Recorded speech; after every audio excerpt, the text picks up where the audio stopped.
Hello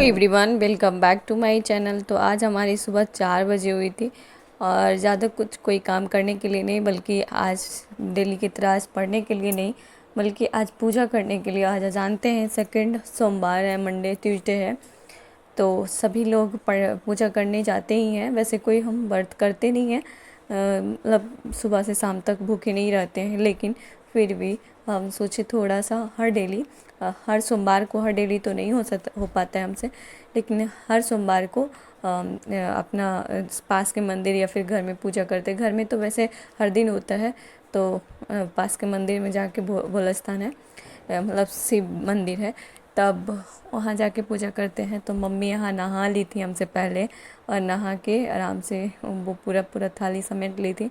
तब तक हम तैयार हुए और उसके बाद हम लोग चले मंदिर की तरफ। यहाँ मंदिर आके मम्मी पूजा कर रही थी, तब तक हम आपके लिए वीडियोज़ बनाए। और आज की वीडियोज़ कैसा लगा आपको कमेंट करके बताइएगा।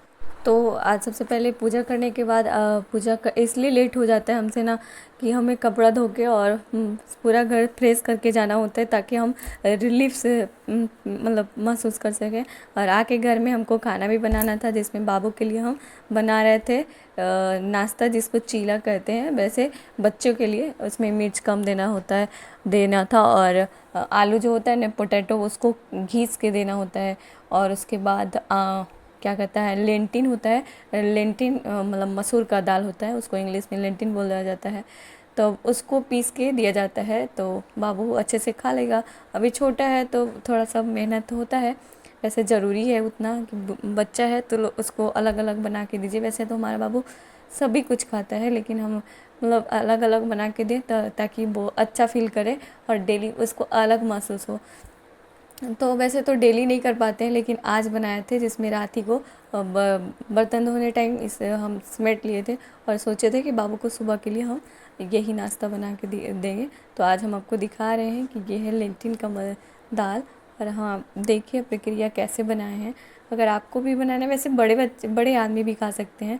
इसको हम लोग भी खा लिए थे, पता नहीं क्यों, मतलब तीखा थोड़ा सा रहता है, नहीं कौन, हम लोग के घर में तीखा ही खाया जाता है, तो फिर सब खा लेते हैं।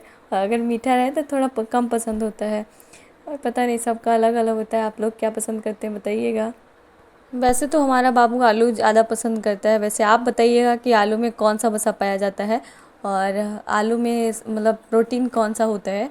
और ये कमेंट करके आप ज़रूर बताइएगा कि क्यों आखिर सब लोग ज़्यादा पसंद करते हैं, जिनको पसंद है वो।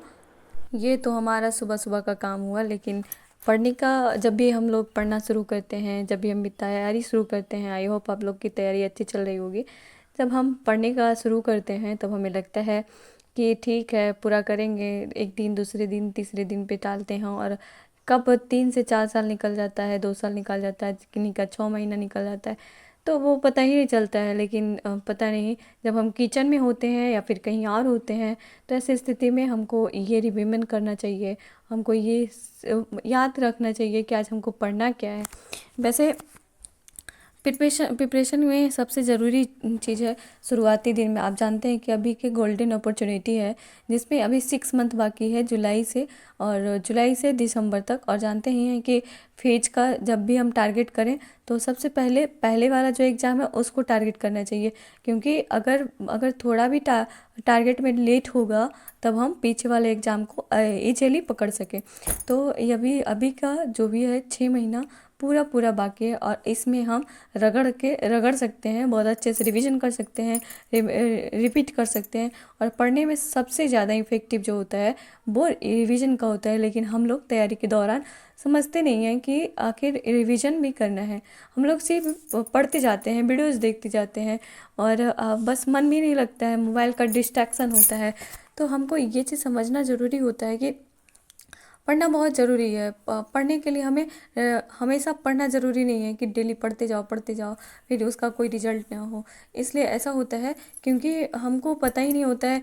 कोई ड्रीम है जो ड्रीम को हम सब का फॉर्म भर देते हैं और सब में हम सोचते हैं कि इसमें हो जाएगा उसमें हो जाएगा।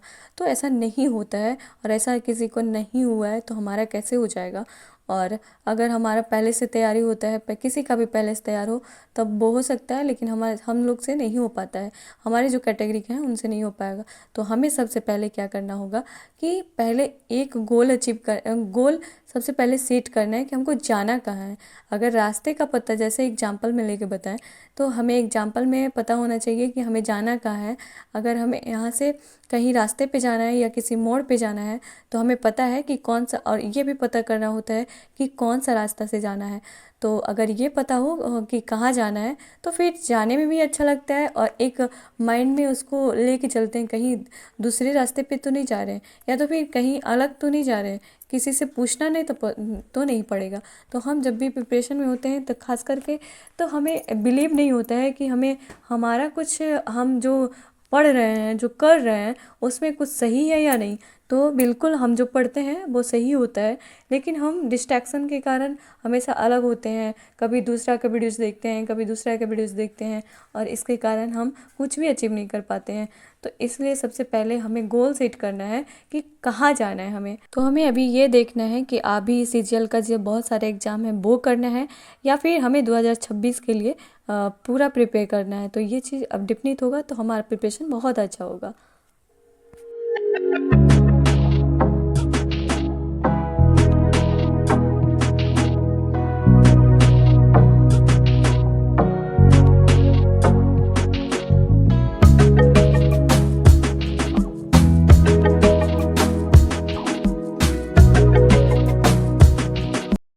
पहले तो ये समझ में आया कि हमें जाना कहाँ है। तो जाना के लिए हमें गोल सेट करना होगा और आप कोशिश करिए कि जितना बड़ा गोल हो सके उतना बड़ा सेट करें, क्योंकि जब भी हम छलांग मारेंगे तो अगर ऊपर की तरफ मारने का कोशिश करेंगे तो हम नीचे से काफ़ी ऊंचाई के ऊपर पहुंच पाएंगे। अगर गिर भी गए तो बहुत ऊंचाई से मतलब ऊंचाई पर पहुंच के गिरेंगे। तो इसलिए बड़ा गोल सेट करिए और हमें किस दिशा में, कौन सा रास्ता से जाना है। तो इसका मतलब ये है कि हमें कौन सा टीचर से पढ़ना है, क्या पढ़ना है, क्यों क्या नहीं पढ़ना है, वो भी देखना है हमें कि क्या नहीं पढ़ना है। तो बस मिनिमम बुक फॉलो करना है, अच्छे टीचर को पकड़ना है जिनसे आपको अच्छा लगे। मैथ, इंग्लिश, जीके, जीएस, आपको पहले 3 सब्जेक्ट को मैनेज करना है। फिर जाके आपको, अगर 2026 के लिए है तो हमारा 2026 का प्रिपरेशन है और 2024-25 में जो था उसमें बहुत सारा हम पढ़ चुके हैं, वो उसको रिवीजन करते रहते हैं ताकि हमारा एमटीएस का एग्ज़ाम अच्छा स्कोर रहे। अब सिलेक्शन होता है नहीं होता है तो वो हम नहीं जान पाएंगे, क्योंकि अगर जानते तो हम एग्ज़ाम ही नहीं देते। और हम उसके बाद ये हमें कौन सा रास्ता से जाना है, तो हमें कौन सा टीचर से पढ़ना चाहिए। आपको जिस टीचर से पसंद आता है, समझ में आता है, आप उस टीचर को एक बार, बहुत सारे बार आप देख लीजिए, उसको कंफर्म कर लीजिए कौन सा टीचर आपको सही बताते हैं या गलत बताते हैं।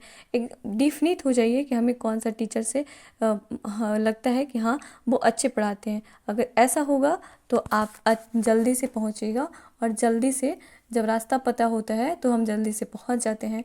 इसलिए हमें ये भी पता करना होगा और अच्छे से नोट्स बनाना होता है। और नोट्स इसलिए बनाना होता है कि नोट्स बनाने में अपना टाइम खपत बिल्कुल नहीं करना है। बस अगर आपको समझ में आता है, आप सेंसिबल हैं, तो आप उतना ही बनाइए जितना कि आपके काम लायक हो, क्योंकि पढ़ना आपको है और लिखना भी आपको है। इसलिए आप मिनिमम सोर्स रखिए और बार बार रिवीजन।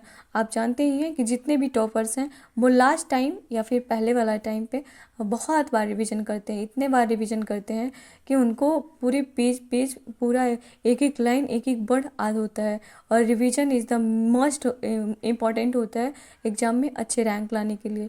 तो रिवीजन करने के लिए हमें बुक कॉपी तो बनाना पड़ेगा और उसको बार बार रिवीजन करना होगा। जैसे हमारा अभी वोकैब का जो भी है वो 20 डेज हम आपके साथ शेयर किए हैं, आज 20 डेज है। तो 19 तो जो था वो आपके साथ शेयर किए, तो आज रिवीजन था 19 डे में। आज 20 है तो 25 मीनिंग वो उसमें भी करेंगे। तो हम बहुत बार रिवीजन करते हैं, बहुत बार रिवीजन करते हैं। जैसे वोकैब का बहुत बार रिवीजन कर चुके हैं।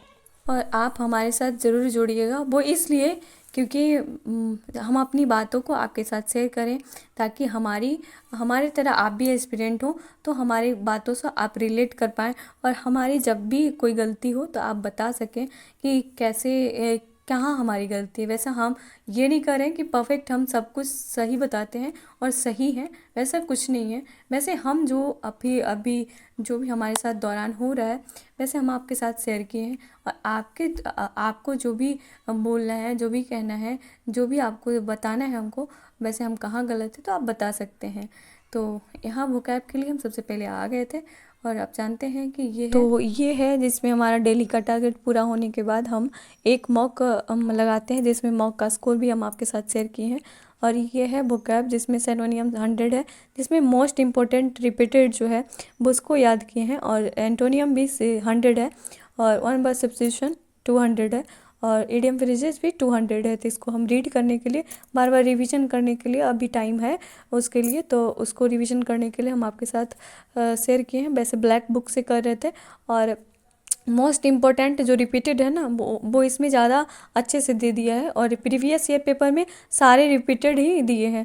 तो ये अभी कम टाइम है, तो जब भी हम बताए हैं कि इंग्लिश में रानी मैम को फॉलो किए हैं हमेशा से, और ये कहता है इसमें रानी मैम बोली हैं कि बहुत मिनिमम अभी बहुत कम टाइम है, तो स्मार्ट स्टडी करना है, तो जो इम्पोर्टेंट है अब उसी को पढ़ना है, क्योंकि अब टाइम है नहीं, इसलिए इसका जो भी है उसको याद करने हैं कर रहे हैं। डेली डेली रिवीजन करने में है, यानी कि डेली डेली वाई जैसे 10 मीनिंग आज रिवीजन किए तो फिर कल 10 मीनिंग करना है, तो फिर पहले से शुरू से उसको रिवीजन करना है।